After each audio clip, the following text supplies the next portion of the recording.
বন্ধুরা, ছোলার ডাল অনেক রকমভাবে রান্না করে খেয়েছেন। তবে ছোলার ডালের সাথে ঢ্যাঁড়স দিয়ে কখনো কি রান্না করে খেয়েছেন? না বন্ধুরা, এটা কিন্তু একদম নতুন ইউনিক একটি রেসিপি। এই রেসিপিটা আশা করছি আপনাদের কাছে ভীষণ ভালো লাগবে। ভাত, রুটি, পরোটা সব কিছুর সাথেই খেতে পারবেন।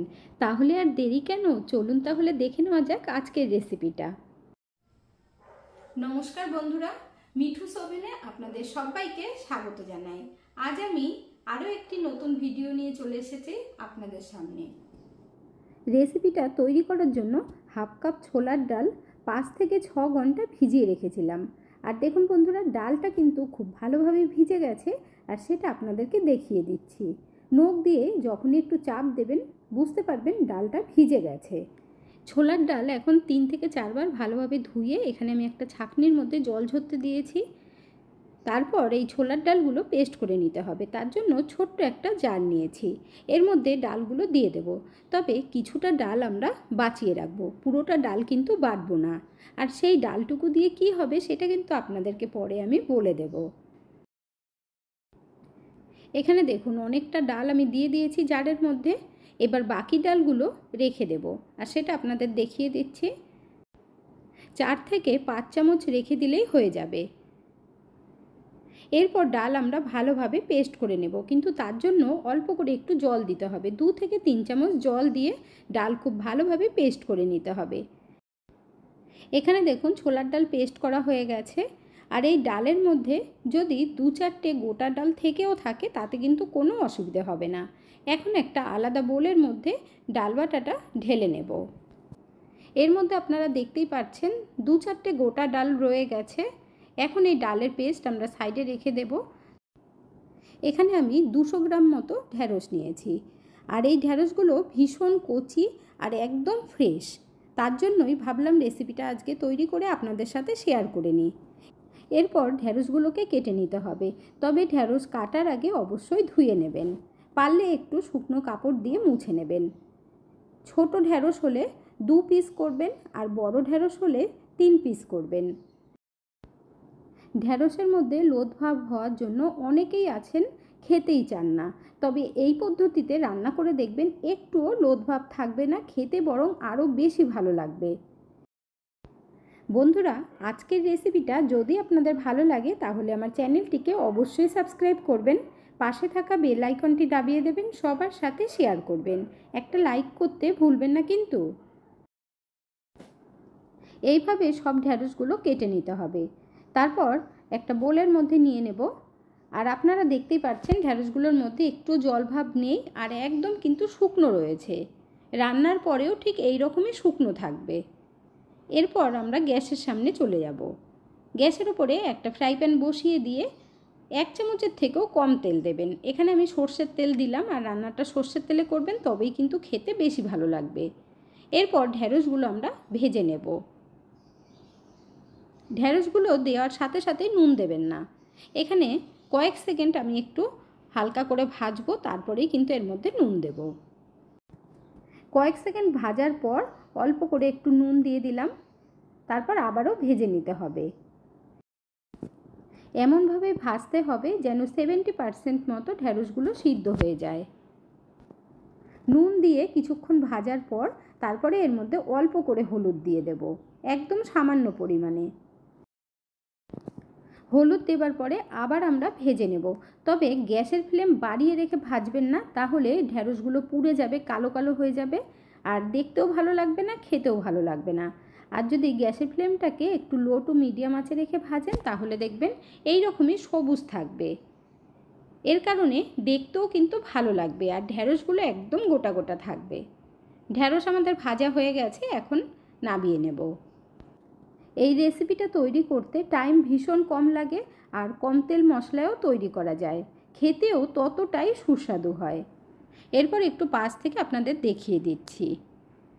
এই ফ্রাই প্যানের মধ্যে আবার অল্প করে সর্ষের তেল দিয়ে দিতে হবে, আর গরম হবার পর আমরা ছোলার ডালগুলো ভেজে নেব। এই কারণেই বলেছি পুরো ডাল পেস্ট করবেন না, কিছুটা বাঁচিয়ে রেখে পেস্ট করবেন।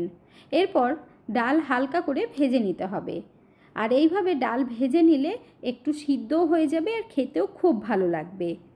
তার জন্য একদম কিন্তু অল্প করেই ডাল রাখবেন। ডালের মধ্যে সামান্য পরিমাণে একটু নুন দিয়ে দিচ্ছি, তাতে করে খেতে খুব ভালো লাগবে। গ্যাসের ফ্লেম মিডিয়াম আঁচে রেখে 2 মিনিট মতো ডালগুলো আমরা ভেজে নিয়েছি। ভাজা হয়ে গেছে, এখন তুলে নিচ্ছি তেলটা ঝরিয়ে। ডাল এইভাবে ভেজে নিলে ভালো করে সিদ্ধও হয়ে যায় আর খেতেও ভালো লাগে। ডাল ভাজার তেলের মধ্যেই আর অল্প একটু তেল দিয়ে দিতে হবে। তেল গরম হওয়ার পর গোটা জিরে দিয়ে দিচ্ছি অল্প করে, আর দিতে হবে জোয়ান। জোয়ান দিলে গ্যাসের কোনো প্রবলেম হবে না।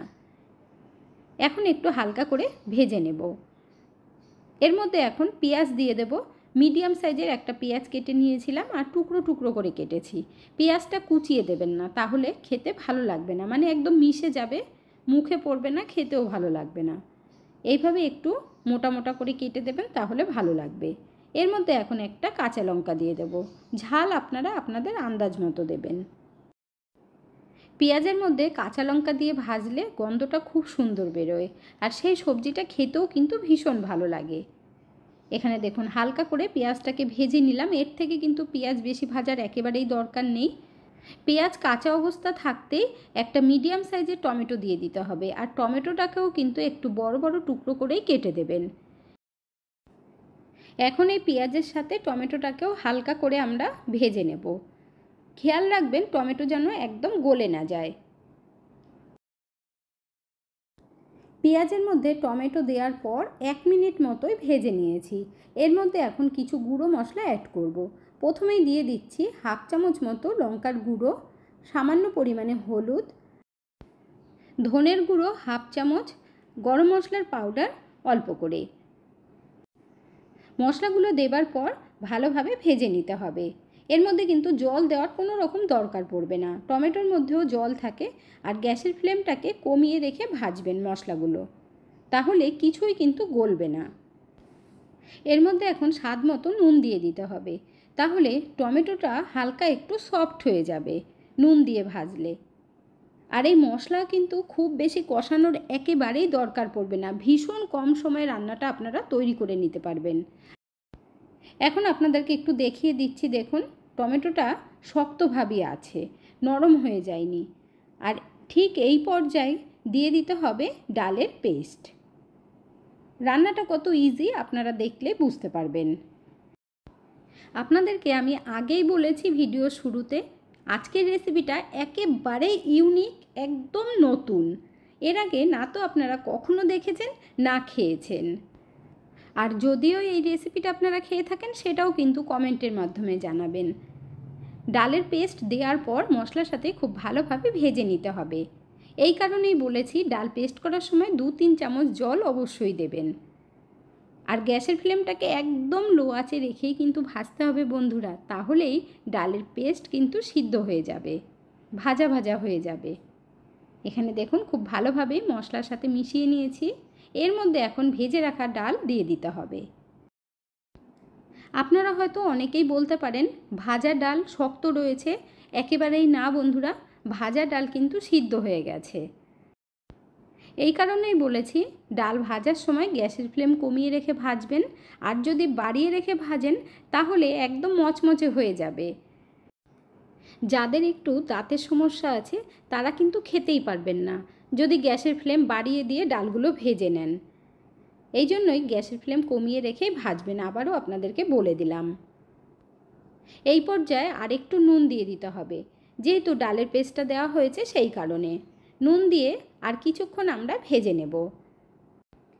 এইভাবে ভাজতে ভাজতে ডাল সিদ্ধও হয়ে যাচ্ছে, প্লাস ভাজাও হয়ে যাচ্ছে, কাঁচা গন্ধ একেবারেই থাকবে না।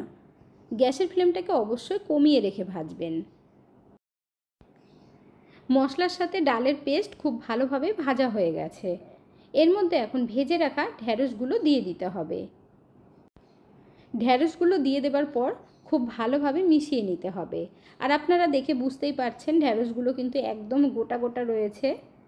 ডালের সাথে মিশিয়ে নিয়ে তারপর ঢেকে দিতে হবে 2 থেকে 3 মিনিটের জন্য। যতটুকু সিদ্ধ বাকি আছে সেইটুকু সিদ্ধ হয়ে যাবে।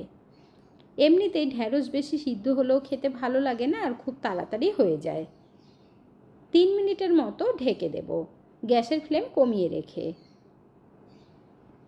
পুরো 3 থেকে 4 মিনিট বাদে ঢাকনা তুলে নিলাম। এরপর একটু নাড়াচাড়া করে দিতে হবে। রান্নাটা কিন্তু আমাদের কমপ্লিট হয়ে গেছে। আর এইভাবে ছোলার ডাল দিয়ে ঢ্যাঁড়সের সবজিটা বানিয়ে দেখবেন, ভাত, রুটি, পরোটা সব কিছুর সাথে জমে যাবে। আপনারা দূরে কোথাও সাফার করছেন, কোনো সবজি বানিয়ে নিতে চান, এই সবজিটাও অবশ্যই ট্রাই করে দেখতে পারেন। নষ্টও হবে না আর খেতেও ভালো লাগবে। এখানে দেখুন গরম গরম সার্ভ করে নিয়েছি আর দেখতে কতটা সুন্দর লাগছে। এখনও পর্যন্ত যারা একটা লাইক বা কমেন্ট করেননি অবশ্যই করে দেবেন। আপনাদের একটা লাইক আর কমেন্ট আমাকে অনেক দূর এগিয়ে যেতে সাহায্য করবে। এই পদ্ধতিতে রান্না করলে যারা ঢ্যাঁড়স খেতে পছন্দ করেন না তারাও চেয়ে চেয়ে খাবেন। ঢ্যাঁড়সটা যে সিদ্ধ হয়েছে সেটাও আপনাদেরকে দেখিয়ে দিচ্ছি। তাহলে আর দেরি না করে ঝটপট বানিয়ে ফেলুন। আজকের ভিডিওটা আপনাদের কাছে কেমন লাগলো অবশ্যই কমেন্ট করে জানাবেন। এতক্ষণ ধৈর্য ধরে ভিডিওটি দেখার জন্য অসংখ্য ধন্যবাদ। ভালো থাকবেন, সুস্থ থাকবেন। দেখা হচ্ছে পরের ভিডিওতে। Thank you.